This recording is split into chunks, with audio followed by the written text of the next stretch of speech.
Welcome back to the Daily Dope. My name is Brian Strong, and yeah, finally got this Utah story for you. It's been kind of a roller coaster ride. Uh, so, what's going on in Utah? We know that they have been fighting to legalize medical marijuana. You also remember that the government in Utah had legalized marijuana for basically like end of life, like you're gonna die in 6 months or some crap.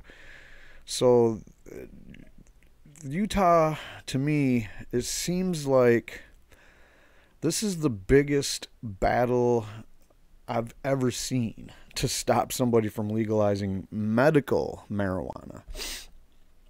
Now, I've seen a lot of fights in my life, and I've seen them, where even the people that wanted medical marijuana legalized were like, ooh, I don't know, this plan's a little sketchy. And a lot of people, the prohibitionists, were against it and all this other stuff.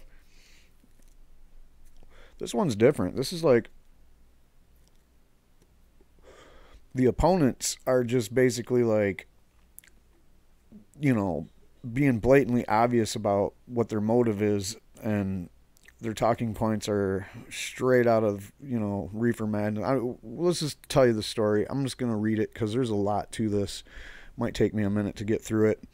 If you're not interested in sitting around for the whole thing, Marijuana Business Daily put out this article really just within the last half hour. It's a pretty good summary of everything that you need to know, and there's links in here to the stories that, the things that he talks about. And this is Jeff Smith that wrote this. An initiative to legalize medical marijuana in Utah has been certified for the November ballot, and it comes after a well-funded opposition effort fell just short of persuading enough people to drop their support. If approved by voters, the Utah Medical Cannabis Act would open up one of the country's most conservative states to a legal medical marijuana market with licensed dispensaries, cultivators, processors, and independent testers. The initiative calls for no more than one dispensary for every 150,000 residents. The Utah Patients Coalition collected plenty of signatures overall, 154,894 compared with the 113,143 needed. But the group's campaign director, DJ Shantz, pointed out that the initiative would have failed if it lost a total of 100 more signatures in two key districts. The coalition needed to collect a certain number of valid signatures in 26 of the 29 districts, and it did so in 27. So basically that was like there's two parts to being able to get something on the ballot. The amount of signatures you need, and the fact that you got a certain amount of signatures in in 26 of the 29 districts. And another thing about the law itself, if it passes, there's one of these stipulations in there, just like I believe it was Arkansas that had this, where you can only, and I think it's like this in Arizona too, but don't quote me, you can only grow if you live a certain distance from the dispensary. And I think Arkansas got rid of that. Like there was a provision for that, and they wanted to just get rid of it. I'm not sure if they did or not. I haven't been keeping up with that really. In an aggressive canvassing effort, Drug Safe Utah, led by the Utah Medical Association, persuaded 1,425 voters to remove their signatures. Wow, that's quite a few. Still pending is a lawsuit claiming the medical marijuana initiative violates federal law. The Mormon Church in Utah also has taken a stand against legalizing medical marijuana. Shantz said he's not only worried about the lawsuit, or he's not overly worried about the lawsuit. Quote, luckily 30 other states across the country that have legalized medical marijuana have been able to make a pretty good precedent on arguments we are making. And yeah, the arguments that the Drug Safe Utah is making in the Utah Medical Association, and they are being advised by a DEA task force. Yeah, their talking points are shit. And I don't think they're going to go to court with a whole lot, of anything that's going to convince a judge that he should throw out the will of, what was it, 153,894 signatures. That's people saying that they want this already. The will of the people, I guess, is something that the government and judges and shit like that are starting to not give too much of a shit about. But, like he said, there's 30 states that already have been doing this for a while, and you can't really argue against them being, like whatever your arguments are, you can just look at any of those states and say, that didn't happen there, that's not really true here, and it's not how it works, period. And I know what their arguments are. They're always the same bullshit. Oh, anybody can get a card. Still, you have to go through a doctor, so I don't think it's really a matter of anybody can get a card. But if you think that somebody's going to get a card for chronic pain that shouldn't have, whatever, man. Marijuana is safer than aspirin. Safer than ibuprofen. So who cares if they fucking get it for intractable pain when really they don't really have intractable pain, but they got a lot of pain? Who cares? All right. And by the way, who's to say that that isn't something that goes on with opioids? Because we know it is. Come on. DEA task force backs group fighting medical marijuana. So I just rewound the timeline back to early May. And we're just going to look at every one of these efforts. So you just heard the summary. If you got shit to do, see you later. Have a nice day. If you want to stick around and see the details of this ridiculous bullshit, let's just check it out, man. I'll get you right up to speed if you didn't know about any of this shit. So this one was written by Kyle Yeager, new talent over there. Well, not really new talent, but over at Marijuana Moment. He's new and he's knocking them out of the park. He's doing great things. Thank you, Kyle, for all you've done. Are federal agents trying to interfere with a state medical cannabis effort despite President Trump's pledge to respect local marijuana policies? I like the angle there with the Trump thing because, I've been getting this a lot lately from Trump people. They're like, dude, Trump's for legalization. And I don't know if he ever really said that, but he did say that it's a states' rights issue. So I'm all for that, and it's states' rights issues have never really been used by anybody but Republicans and only for like nefarious bullshit, racist reasons or anti-gay reasons. So it's like when you see states' rights getting brought up for a real issue and Republicans curl away from it, like Sessions. Sessions is one of the biggest advocates of states' rights issues when it comes to like preventing people from getting things that they want. But when it comes to giving something to somebody that they need, not for it, apparently. All right, anyway, let's go ahead with this. New public documents show that the U.S. Drug Enforcement Administration Task Force is officially affiliated with the group that's doing everything it can to derail a proposed Utah initiative to legalize medical marijuana.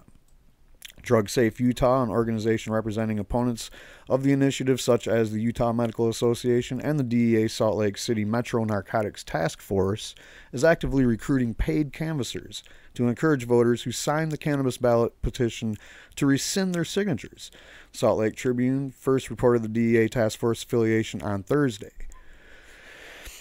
Days later, Senator Orrin Hatch recently came out in support of medical cannabis access and research, met with representatives from Utah Medical Association. The discussion centered on medical marijuana research, puns, and finding real alternatives to addictive opioids, according to a tweet from Hatch's official account. Drug Safe Utah's primary officer, Michelle McAmber, is also the CEO of Utah Medical Association. Now, let me just say this. The reason that you're getting all this pushback from these big pharma-sounding people is probably because that's one of the big pushers of their, talking points and their position and all that. Because not only is medical marijuana representative of a sweeping reform on how people, treat pain and other ailments, and it flies in the face of everything that they're trying to, espouse, and their careers are at stake, man. There's some people that are going to lose money, and there's some people that are going to lose jobs, and there's whole industries that are going to fall apart because of marijuana, and they know this. Now there's another proponent to there's another reason for their resolve. It's because they don't like this initiative because it is the people's initiative.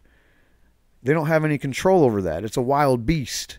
And when they look at it, they're like, oh no, this makes it so we can't have it our way. Even if we did legalize medical marijuana, we want it to be the way we want it to be, which would be more like a Schedule II situation. And you go to Walmart or, Walgreens or whatever the drugstores are. And we'll get into that at the end of the video. I got comments from Mitt Romney. Mitt Romney weighs in. So we're going to hear that and we're going to get that. And back to this article here. While there has been opposition to legalization initiatives in other states, the opposition we're seeing here, we think, is unprecedented, says DJ Shands, director of the Utah Patients Coalition, told Marijuana Moment in an interview. Quote, it's just kind of bizarre that a federal agency can weigh in like that. Yeah, and I think it's a little unethical and maybe even illegal. Who knows? The DEA task force was not immediately available to comment on the nature of its involvement in the anti-legalization group, but it is listed as an organization affiliated with the Political Issue Committee in a statement of organization filed on April 27th. And there's that document. The apparent endorsement of an anti-legalization group by the DEA comes at a time when the executive branch is moving in the opposite direction, with President Trump pledging to back congressional efforts to protect states where marijuana is legal.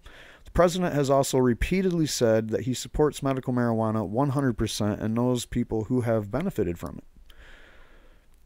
And then there's the ethical question. It is unclear whether the DEA affiliation with the political campaign to block medical marijuana legalization amounts to a violation of the Health Act, which prohibits certain types of partisan political activities by federal employees.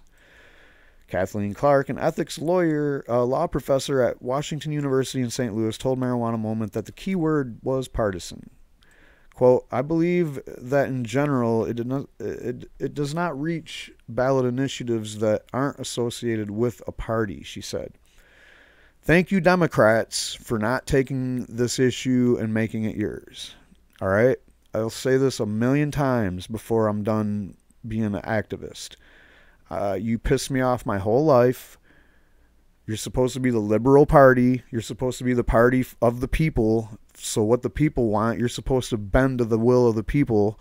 And here you are, and it's 2018, and 30 states have legalized medical marijuana, and some fucking how you still don't have this as your issue. This is still considered, not a partisan issue. And quite frankly, Republicans are taking this shit over from you. Even the fucking president, Donald Trump, has more of a, pro-medical marijuana position than most damn Democrats these days. And I'm sick of it. So I'm done with that. Fucking Democrats. Come on. Anyway, I believe that in general it's not associated with a party. She said, however, she expressed uncertainty over the involvement of a federal agency in the state-level ballot initiatives and questioned whether the 1986 Anti-Drug Abuse Act, which formally established the DEA's task force program, permits this type of activity. Right? Like the DEA just kind of grows into some beast where they just do whatever they want. Is that allowed? I don't know. Should it be? Probably not, man. We don't like that. That's what happened with ICE. Like, if anybody out there is pissed off at what they're seeing ICE doing these days, it's not like they've been around since the beginning of time. They're fairly new too. They're a result of the Patriot Act and all that other shit, the Homeland Security type situation. And, when you start a bureaucracy like that, and it's an authoritarian policing guns and badge type thing, you got to have limits on their power. You got to strictly confine what they can do into a box so they don't start fucking doing all kinds of crazy shit. Next thing you know, you got Homeland Security doing drug raids in neighborhoods 50 miles from fucking borders or more. And it's like, do we really want that? This is what happens, man. TSA, same shit. I'm not for any of this authoritarian bullshit. I'm never for giving up freedoms just because you think it's going to make you safer. You can't trade freedom for liberty. It doesn't make any sense. Because if you tell them, yeah, I want more authoritarian policing, then what's going to happen is you're not going to have as much liberty and freedom. You're worried about something else. I'm going to get off my high. I know I'm getting sidetracked a lot, but this story really pisses me off. All right, sorry about that. How shady are those people that are against this shit? Well, you're about to find out. Matter of fact, we're going to move the Mormons back a little bit, because this is like a couple of different stories. So the supporters of the ballot initiative to legalize medical cannabis in Utah are criticizing their opponents for their tactics. And by the way, Ben Winslow of Fox 13 Salt Lake City, sorry I don't credit, mainstream media sources or whatever too often, but this is pretty good. I'm glad that you guys kind of blew this out there. I never really expect to see local or cable or big news networks, actually talking about this kind of stuff. This is like whistleblowing type shit, or it's not quite whistleblowing. It's more like exposing bullshit, the inner workings of some nefarious, crazy shit that you didn't know about before. So thanks for that. Together for Responsible Use and Cannabis Education, or TRUCE, released a video on Monday morning showing a woman asking someone in St. George to remove their signature from a citizen petition and making false claims. And we're going to go ahead and watch a little bit of that. I watched this video a couple times. I'm not really interested in going through this whole. It's kind of a long video, but I'll show you some of the things. I don't really know what I'm about to show you, but I'll just show you some. A little example of what these guys look like. Sorry, sweetie. Your business, how are you? I'm doing pretty good. How are you? Good. Well, we are just listening to voters. It's okay if I talk to you right here? Okay. So, the state went over and changed some things where... After I signed? Or before? After the bill was done by the Medical Association. Okay? After we went over, this is what we want done, this is what we want in there. We don't want any restrictions. If the physician recommends it, if it gives them a prescription, we want this to be available to people. The state went back and said that we want control over this. Not that it's going to be taxed, not that type of control, but the only place that people can get a medical prescription recommendation card, if it passes, is the Utah State Health Department. Where currently, without this being passed, you can get a recommendation from your personal physician, whatever it is, and you can't be prosecuted for it. Currently in Utah, you can't get a recommendation from anybody. You can get a recommendation, you can. Who's going to give you a recommendation if you can't fill a prescription? With CBD in it. Legislature, without going through the legislature, to change things that have been proposed by the Utah Medical Association. But something's amiss here, because if it was written one way and then it was issued to folks to set up their booths for the public to sign. It was done illegally. If they did that. The booths were done illegally? Correct. That's correct. So the paper that I signed was an illegal paper? Probably not. But you just said they did it illegally. Most likely they did. That's why we're out and about. We're with the Utah Medical Association. It did. And the county clerk, because what people have been told is that it is a marijuana act, and it's not. That's the number one thing. What? I don't know. It is a marijuana act. I think it's a Utah Medical Cannabis Act. And here I'm even more confused than before I asked the question. Information was put for us to be petitioned to and signed based off the information that was presented. Okay. You're saying that the information that was presented was the original information prior to it being presented to me. No, I don't know, because I wasn't there. But you did just say that just about a minute and a half ago. See, because their talking points are based on like a hypothetical scenario where, the canvasser for the ballot initiative was like, hey, you want to legalize medical marijuana? And, apparently these opposition people are saying that they lied about all the talking points or something. And this lady just asked, like, what are you talking about? Were you even there? How do you fucking know what they even told me? How do you know what they presented to me? And then the lady's like, oh, whoops, yeah, you caught me. That's what we're being told by the county clerk. But you're not really sure. So I just kind of wanted to show you a little bit of that just so you could see that the lady that answered the door is spot on, and she was right for recording this and whatever. Now, of course, you're going to get like some, the rollback and the pushback and all this shit. So I'll just read it. It's simply filled with fanciful confabulations, outright untruths, and attempts to manipulate the person being visited, said Truth Director Christine Stenquist. Confabulations, I like the word. But the Utah Medical Association, which is primarily behind the campaign to get people to remove their signatures, told Fox 13 it did not believe the person on the video worked for them. These walkbacks are crazy because they changed that story too, but we doubt seriously that the video is one of our people. She is not using any of our arguments and is totally distorting what the Drug Safe Utah campaign is trying to do. UMA spokesman Mark Fotheringham said in an email on Monday, a coalition of groups including the UMA, Utah Eagle Forum, Sutherland Institute, Utah Prevention Network, and Drug Enforcement Administration's Metro Narcotics Task Force have formed Drug Safe Utah to combat medical marijuana ballot initiative. The DEA is acting in an advisory capacity, Fotheringham said. Of course, we already know.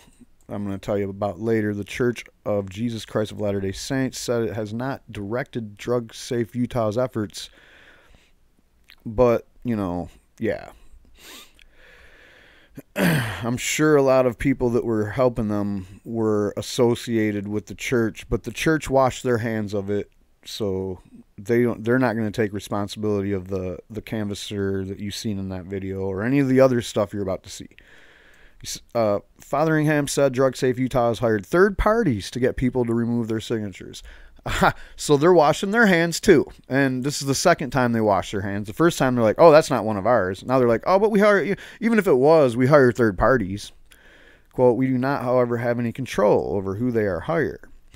If this is one of their canvassers, she is in serious need of training. None of what is portrayed in this video is in accordance with our name removal campaign. Bullshit. You liar. Fotheringham told Fox 13 in an interview Monday afternoon the group did learn that one of the hired canvassers did create a flyer of talking points that has been criticized as being misleading. The Utah Patients Coalition, which is sponsoring the Medical Cannabis Initiative, obtained a copy of and shared it with reporters over the weekend. Quote, some of the individual canvassers have made their own stuff up, Fotheringham said, and those people have been fired. All right, so this is again washing their hands of this flyer that they clearly made. This is clearly what they did. This is part of a package that they probably put together, and the package had like a bunch of other stuff, but on top of the package was this flyer that basically was giving them some talking points. Because that's what you do when you hire somebody to do shit. And Drug Safe Utah has went ahead and washed their hands of all of it. They washed their hands of this video being their guy, or person. They washed their hands of that person being connected to the third parties that they might hire, or they don't know about it because it was a third party. And then they just washed their hands of the third parties and claiming the third parties invented this flyer and washed their hands of the flyer. I call bullshit on all of it. This is their fucking flyer. This is their talking points, and it's bullshit. And their talking points are garbage. I'm not going to read it. It's the same garbage talking points that prohibitionists always have. This Ben Winslow tweeted it, though. And what you see is is this a bullet list here?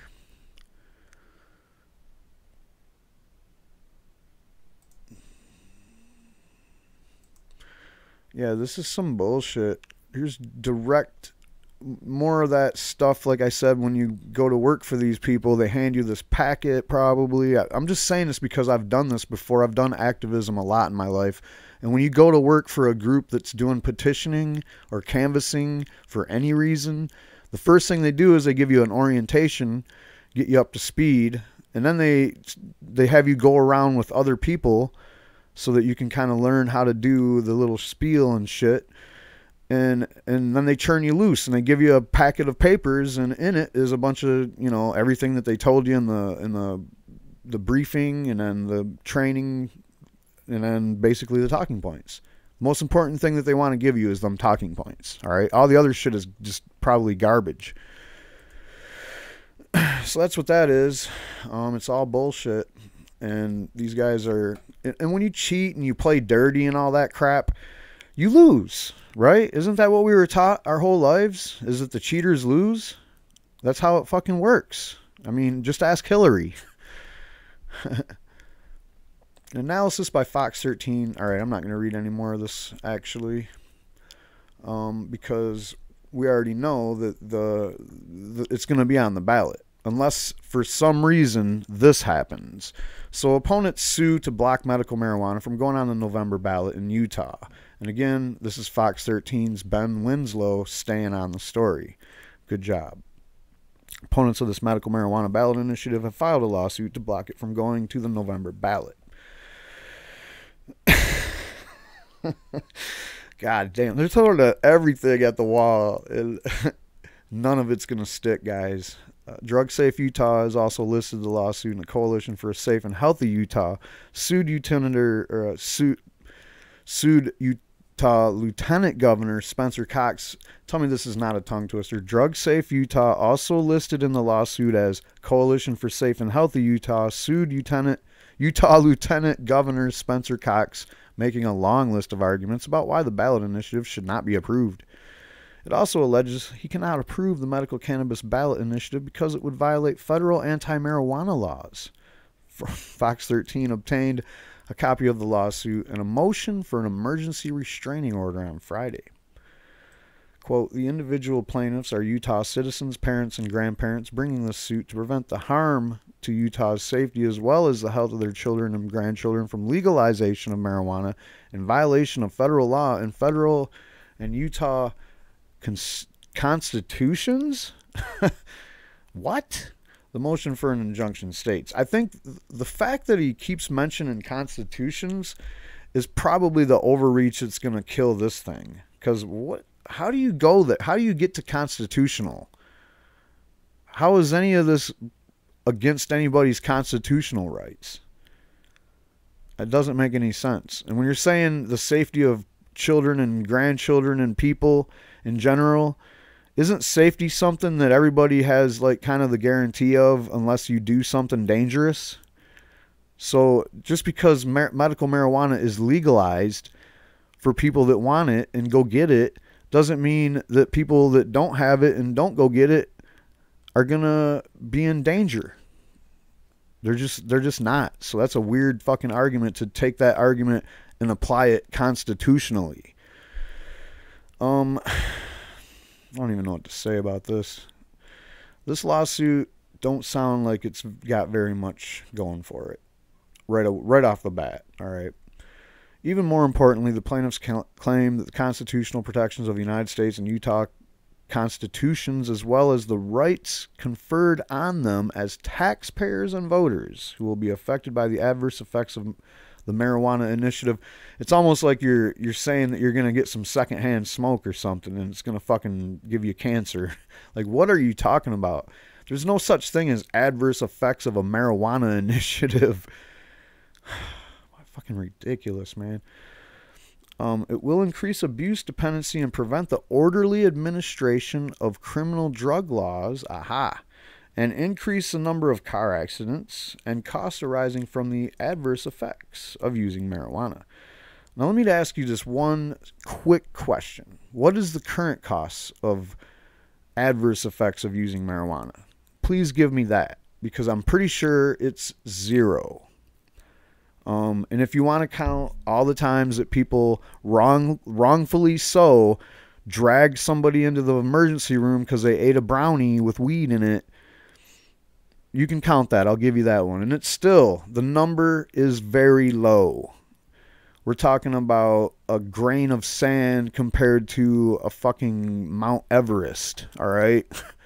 If you want to compare the societal costs of marijuana versus alcohol. Drug Safe Utah's emergency injunction request reiterates many of their complaints about the initiative. If passed, the group says it would create massive bureaucracy while exempting marijuana sales from taxes so that purveyors of pot reap huge profits. Block cities from implementing some restrictions on dispensaries, makes marijuana, quote, easier to obtain than cigarettes, and would effectively decriminalize marijuana in Utah. These guys are they're using the stupidest arguments because none of these arguments really apply to the ballot initiative.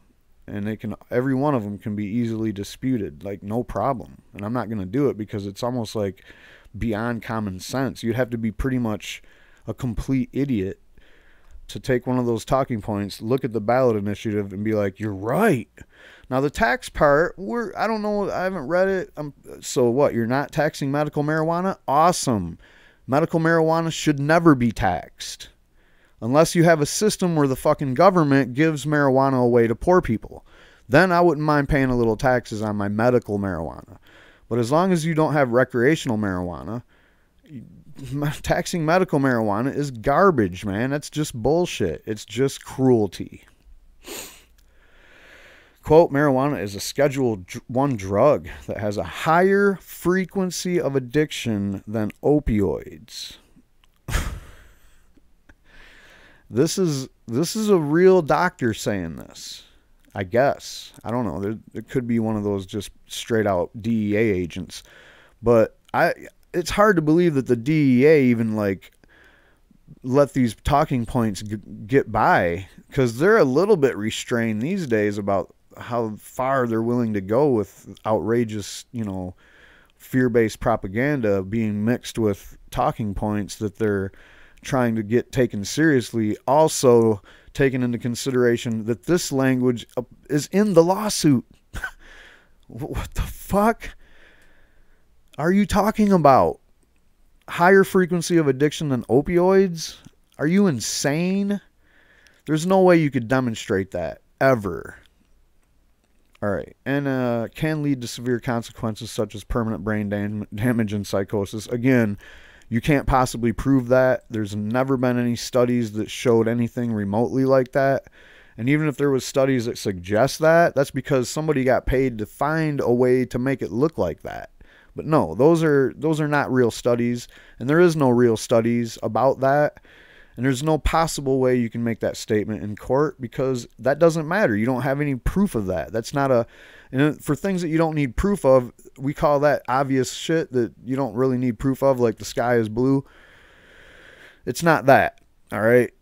Like, everybody in the world that knows people that smoke marijuana and people that smoke marijuana knows that is bullshit because it's obvious that that's not the case, as opposed to things that we would say is obvious because it's just obvious and it is the case.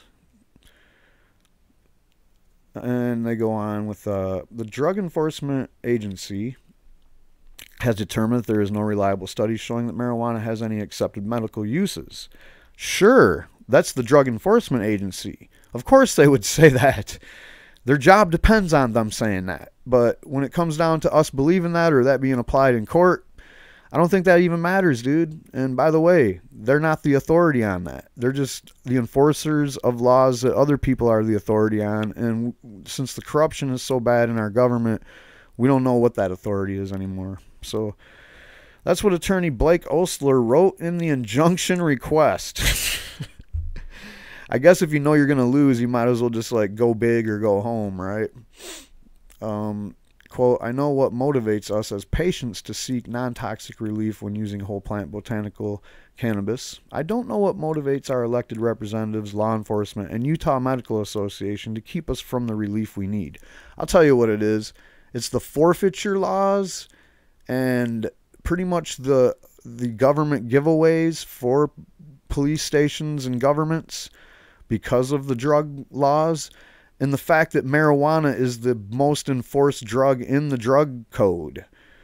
I mean, it's the second most used substance that gives you a buzz. The first is obviously alcohol. Tobacco was the most it was on that list up there high, like number 1 or 2. But I think it's gone down. I think less people smoke cigarettes than drink and than smoke weed. I'm pretty sure. But anyway, that was Christine Stenquist, the president of Together in Responsible Use and Cannabis Education Truce, said in a statement, quote, "They have gone a step beyond willfully ignorant and downright aggressive. Too downright aggressive." I thought she was going to go even farther. Like, they've went beyond willfully ignorant, downright aggressive, to just like blatantly, I don't even know. There's not even a word for it. They're just beyond the pale. It's crazy. And I asked them to tell us patients exactly what motivates them to advocate for their suffering, for our suffering. And I just did. And of course, you know, while they're back there like protecting all that stuff that I mentioned, the forfeiture laws, letting them, you know, just literally take billions of dollars a year from people. And the marijuana being the easiest thing for them, it's a soft target, man. It's the easiest way for them to just go take your shit. And not to mention the government gives police stations and governments all kinds of money every year just to be looking like they're doing something in the drug war, and the only way they can do that is to consistently bust marijuana.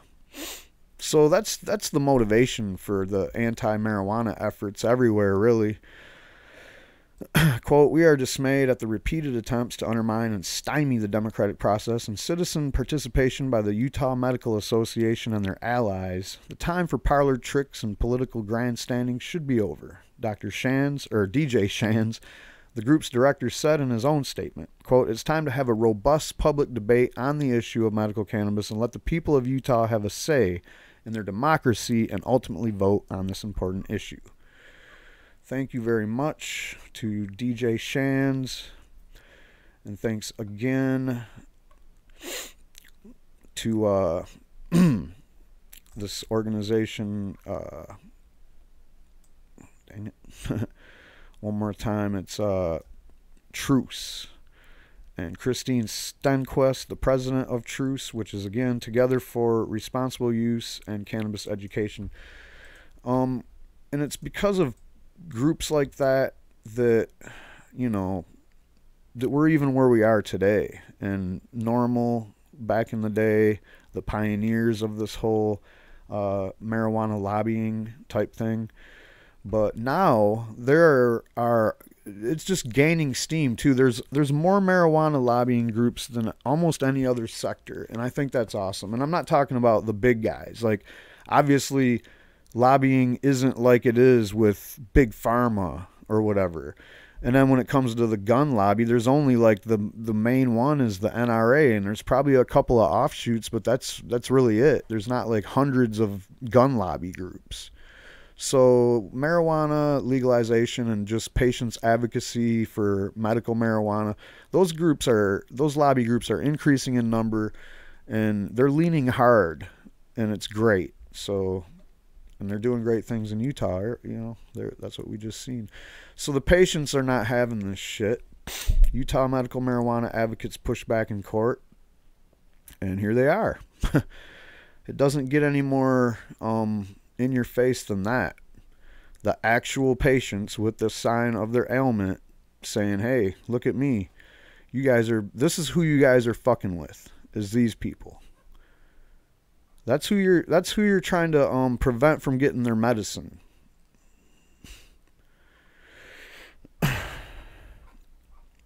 And I don't know if I really had anything to read here. Is there a quote? Sure. "While our opponents want to debate in the courtroom with a single judge deciding the fate of medical cannabis, we look forward to an active debate in the court of public opinion where the Utahns have a say." And that's, again, DJ Shands. Drug Safe Utah. They allege that the prospect of Utah legalizing marijuana for medical purposes would be illegal since the drug remains outlawed at the federal level.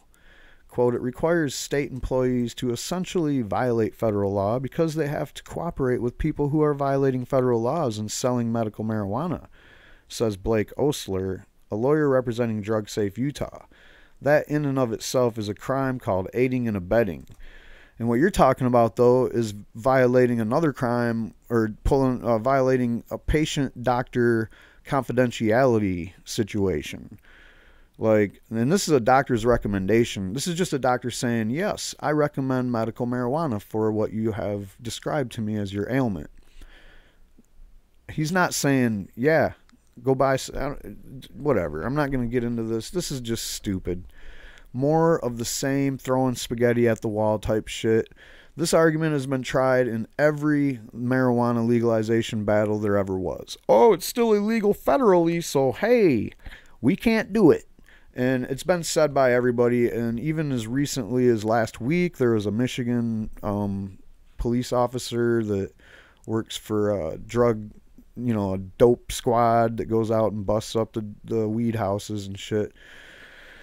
And he basically said that was his first talking point. Oh, hey, it's against the law federally, so can't do it. It's like, you ever heard of states' rights? You was all for it when it was like trying to prevent people from vote or get married because they were gay or vote because they were black. Jim Crow, remember that? States' rights. Anyway, if they go to court, medical marijuana opponents are likely to face tough odds, said Vanderbilt law professor Robert Mickos, who studies drug law. Quote, it's a big stretch to say that the government official is complicit in a crime of a private party's when they simply let those parties violate federal law, he said. Mickos in the Supreme Court ruling last week allowing states to legalize betting on sports confirmed a broader theory that also applies to marijuana. Quote, the state can't block the government from enforcing its ban, but at the same time, a state has no obligation to criminalize behavior just because it's illegal under federal law. And that's the power of what we call little laboratories of democracy. That's what states are. And of course, something that we want is always going to be illegal federally first, and we always have to fight to get it legal. That's the way it is with every battle. And that's the way it was with abortion. That's the way it was with gay rights. It was fought in the states first. State after state battled it out. And then it had to end up in the Supreme Court because it was just like one of the court cases went to it was just totally wrong. It was like, no, this is not right. We're going to appeal it. And it went all the way. And that's the power of, these people that are trying to oppress us. They beat us down until they have us in court, and they're like, okay, the court says that you're not right, and then you have to take it to the Supreme Court. That's what's going to happen here eventually. I mean, we got Alexis Bortel. We are pretty much hoping beyond all hope that this goes to the Supreme Court and is heard. I mean, this next stop at the appeals court, man, that's cool, but people like me are like, let's go to the Supreme Court once and for all, because the government's always going to pass the buck on this whole scheduling thing. And if you really leave it up to the federal government, they're going to put it on Schedule 2. So they're just always going to do this. They're going to slow it down as much as they can because more people that work in the federal government are corrupt than aren't. And that seems like there's like a hope and chance of a prayer that might change in my lifetime, but I don't really see it. Anyway, what else is going on? And I don't even care about this. This is just ridiculous. So you got the Mormon Church, who pretty much is the government in Utah, if you think about it.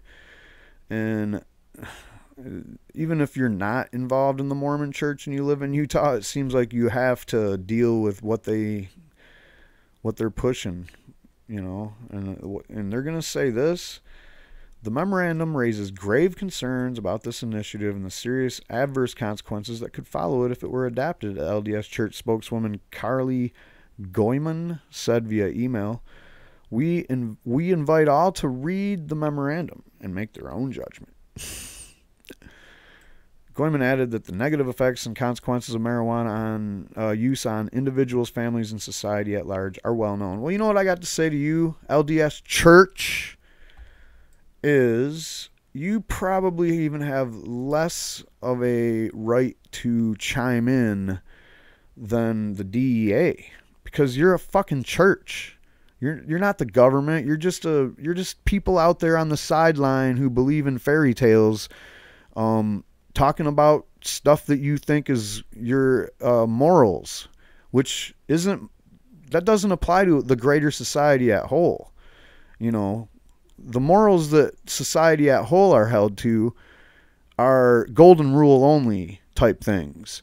So society at large doesn't give a shit if you don't like people drinking caffeine, smoking cigarettes, drinking alcohol, going to bed at night without magic underwear on, or whatever. The bottom line is we don't care what you think. We don't give a shit about your talking points or your ideas about what you think about marijuana. We don't care. We do not care. We're not going to read them. We're not going to debate them.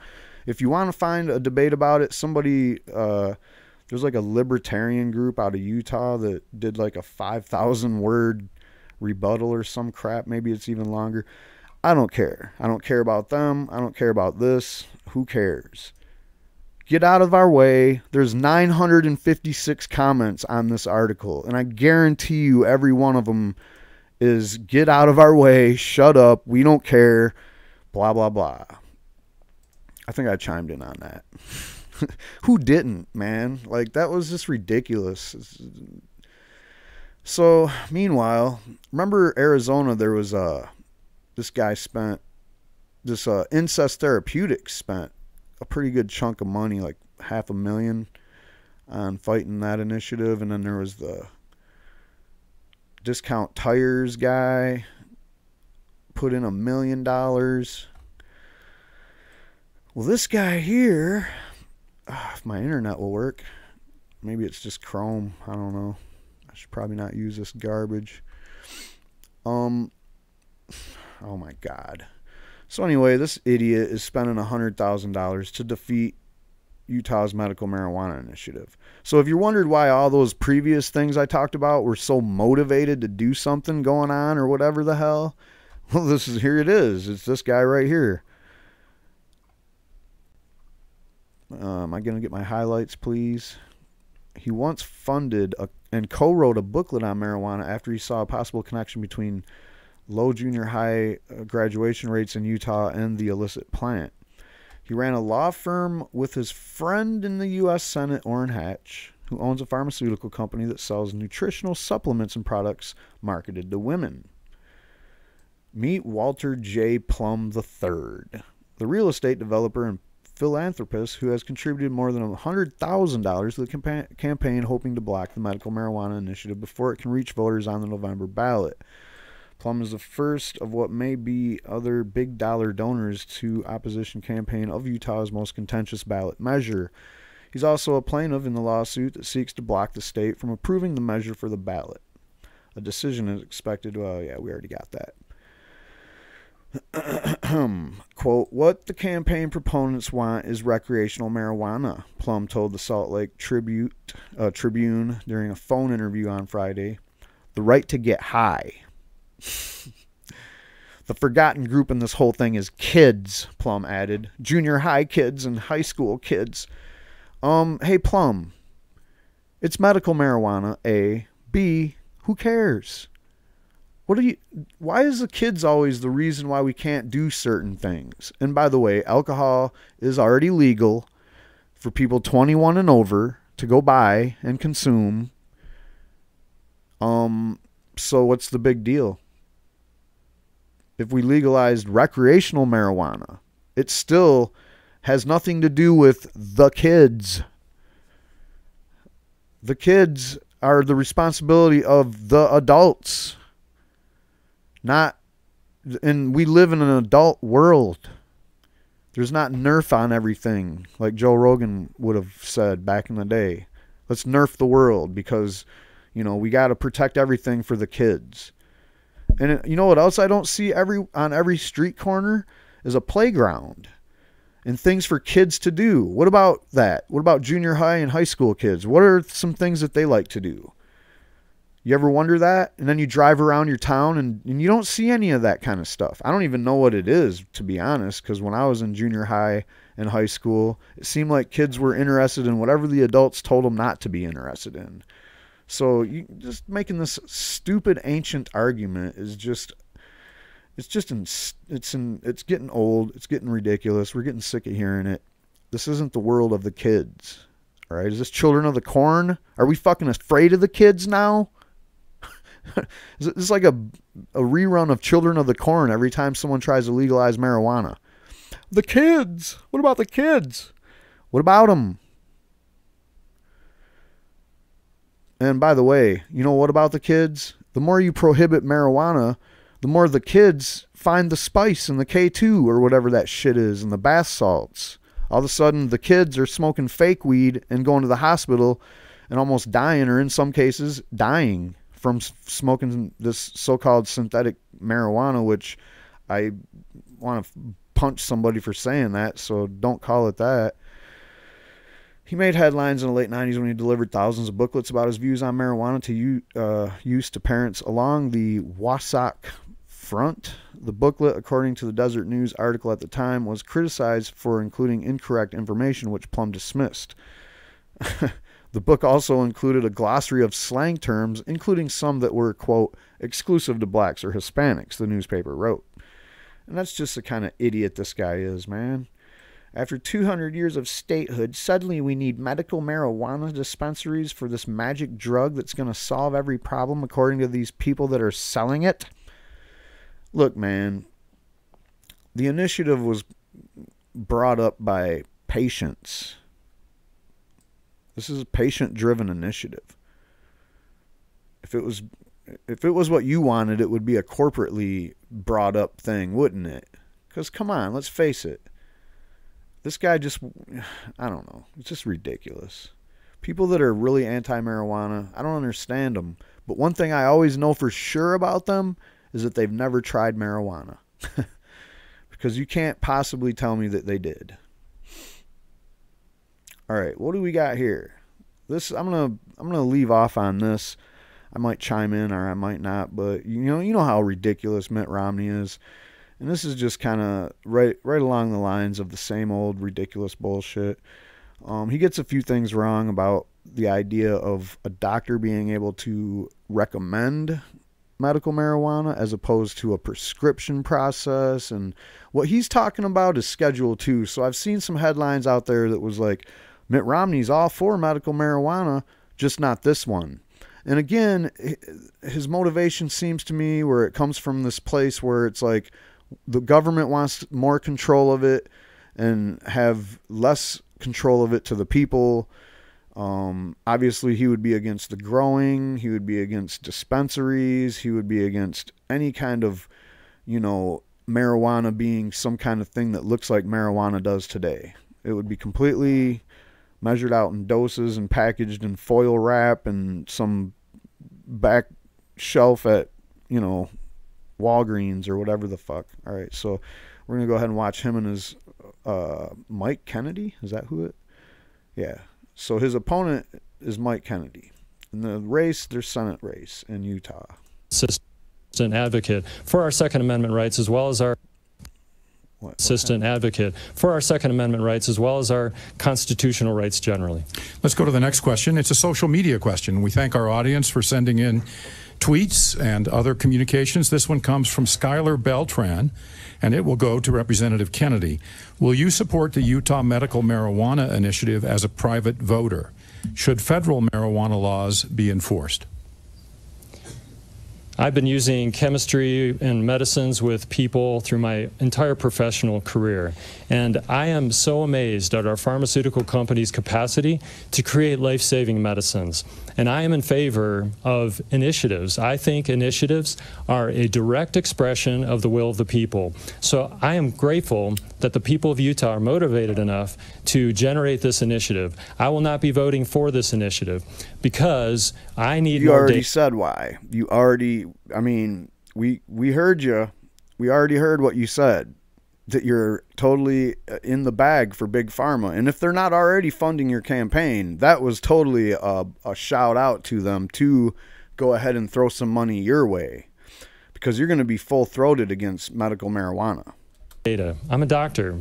Routinely, I have dealt with medicines with people, and You know what I say about that, man? To all these doctors out there that are against medical marijuana, you're bullshit. You are a bullshit person. You're not a doctor. You're a bullshitter. You're a good bullshitter, but you're still a bullshitter. Because a real doctor who cares about patients would hear that medical marijuana is something, and you would fucking research it, and you would know what the endocannabinoid system is, and you would know what basically everything in cannabis is medicinal is.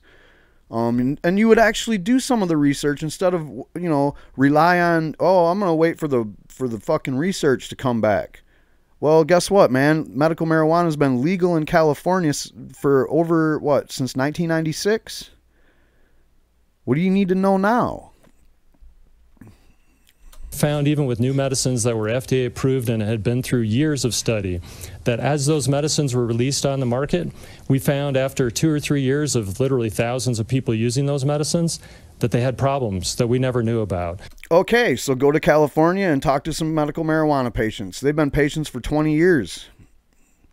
I've not heard of any problems, and I don't see any recalls or class action lawsuits or tort cases or nothing. All I see is happy customers and good, healthy patients. Because you have to buy this shit. And often it seems that the medicinal use of marijuana is merely a front for the recreational use of marijuana. Old argument, but there is no such thing as recreational use of marijuana. Essentially, it's only a legal term.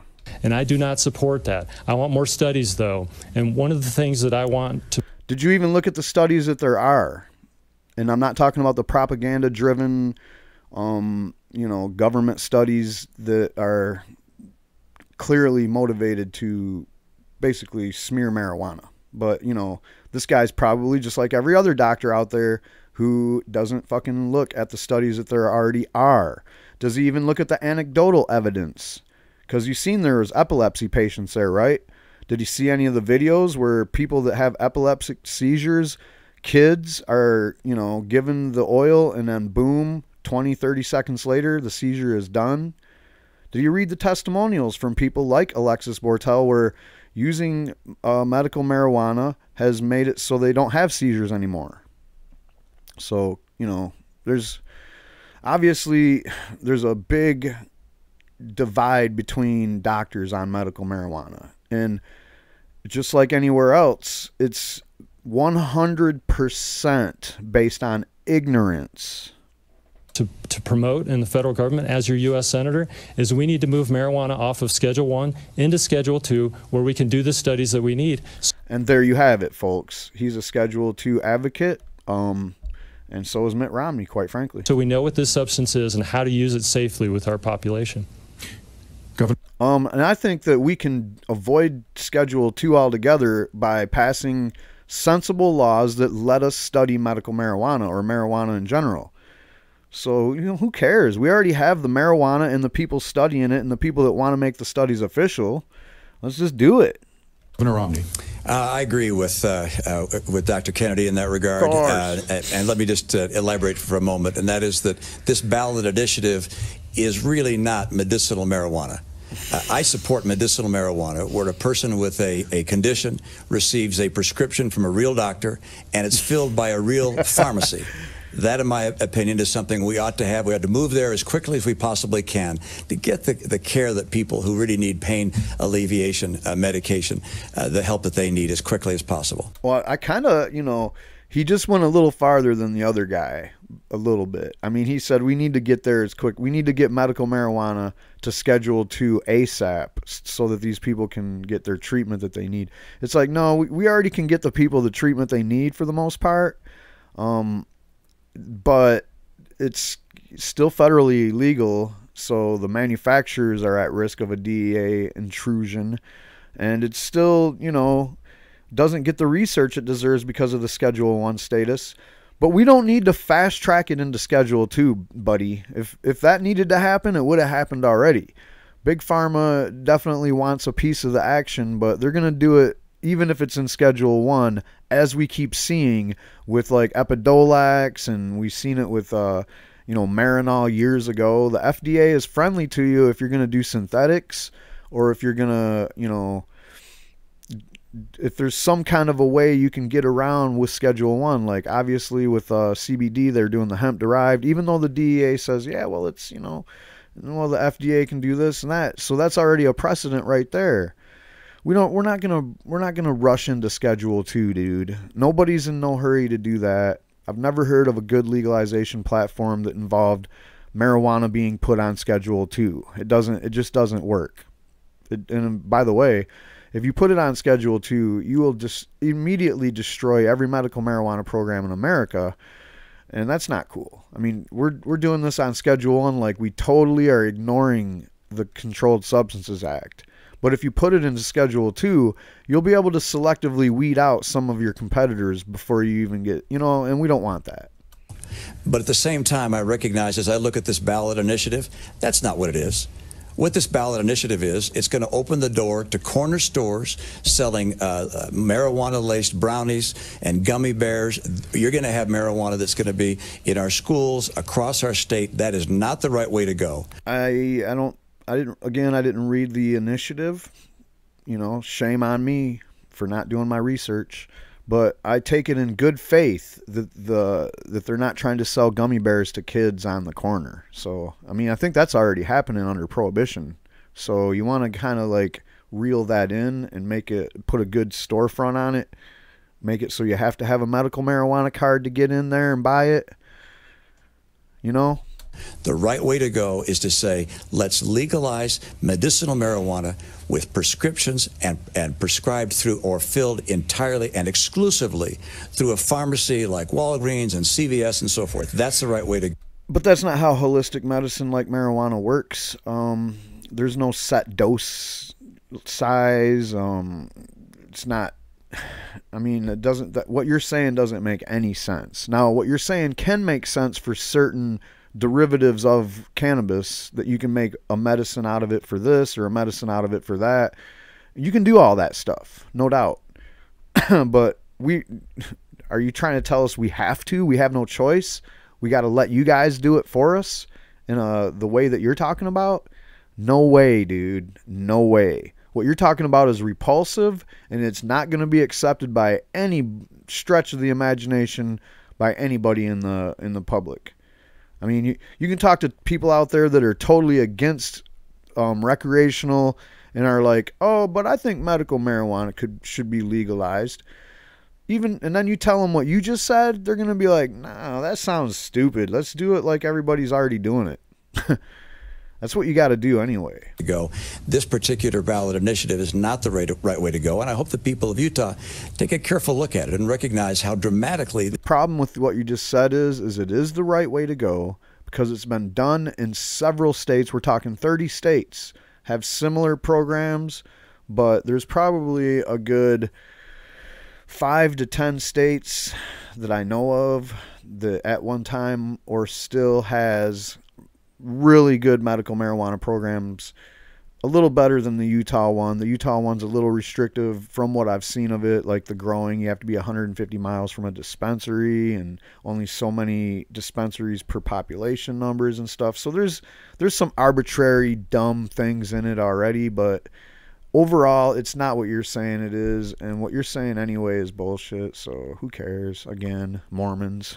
This could change our state if we were to support this particular initiative. I sense you largely... I hope it does, because right now your state's just basically like, oh, well, we'll lock you up. Only people that can get medical marijuana right now are people that are going to die in 6 months. And that's only because the governor, I think, is a little bit sympathetic to medical marijuana from what I've seen so far. Agree on this about... Let's go to the next question. Well, I just finish off by saying as a state legislator that we've worked on this issue. Actually, we've opened the door already for young ones to receive epilepsy treatment through CBD oil. In addition to... which, by the way, shouldn't even be a thing that you need a fucking medical marijuana situation for. Thank you very much. Why? Why do you have to make that a medical marijuana situation? CBD oil... And when you say marijuana, already you're saying THC to me. CBD oil is just something that could exist without this other plant that you guys think is so evil. Not that I care. I really don't. I think there's nothing wrong with THC, no matter what percentage it is in there. And you guys are ridiculous with acting like you're compassionate. It's just, it's sad. You are not compassionate, dude. Not even close. Terminally ill individuals have had access to this medicine through the state legislative purview that we've pushed forward with legislation. For how long? This is all recent stuff. This isn't something that's been going on for a while. He's acting like, oh yeah, we've been compassionate about medical marijuana for a while. So David and the people generally, I just say, we're working on this already. State-based solutions are going to work. We need more access. No. And if you watch my videos, I have kind of a going theme here that whenever you legalize any kind of legalization of marijuana or medical marijuana or any of that, whenever it's done strictly through the legislative process, it is not good. It is a train wreck. It is a giveaway to corporations and a corporatism kind of mode where if you're not part of the corporate, you know, you're not in. Small producers are highly discouraged and home growing is illegal and all this stuff. No, the legislative method is not the way to go. Information, which is what I'd promote as your U.S. Senator. Yeah, sure it is. I just note that I think there's great frustration on the part of people who need this kind of palliative care. No, and everything you guys just said is what we're frustrated about. So you guys both lose. So I hope there's a good Democrat running against you guys that actually has some real things to say about this, because this might be the issue that breaks the camel's back on whether this senator going to Washington next is a Democrat or a Republican. You want to bet? This is going to be a hot button issue this time. For real. It already is. It's heating. It put flames in the New York race for governor. It's putting flames in all kinds of governor's races all across the country. It's a all right. Just be on the wrong side of this issue, guys. That something doesn't happen on this front. That there seems to be broad agreement but never movement. And one of the reasons I'm in this race and intending to go to Washington is I believe I can shake things up and get some people to move. I know how to pull people together. I think that has to happen on this as well as a number of other issues. Well, the way you pull it together is not what you're talking about. All right, guys. I think I spent enough time on this video. I think I went way farther than I was trying to, but that's all I got on it. That's all there is on it, I think. I also heard that Utah had a situation with some CBD that was fake or some shit. People getting sick. Look, guys, ending prohibition is the only way that we're going to fix all these problems. Sure, there's going to be people out there ripping people off on CBD that's fake. It's because CBD is priced because of black market prices of marijuana. That's what's going on, man. So that's what I got. That's Utah. If you hit the like and subscribe button, I'll like you back. Have a nice day.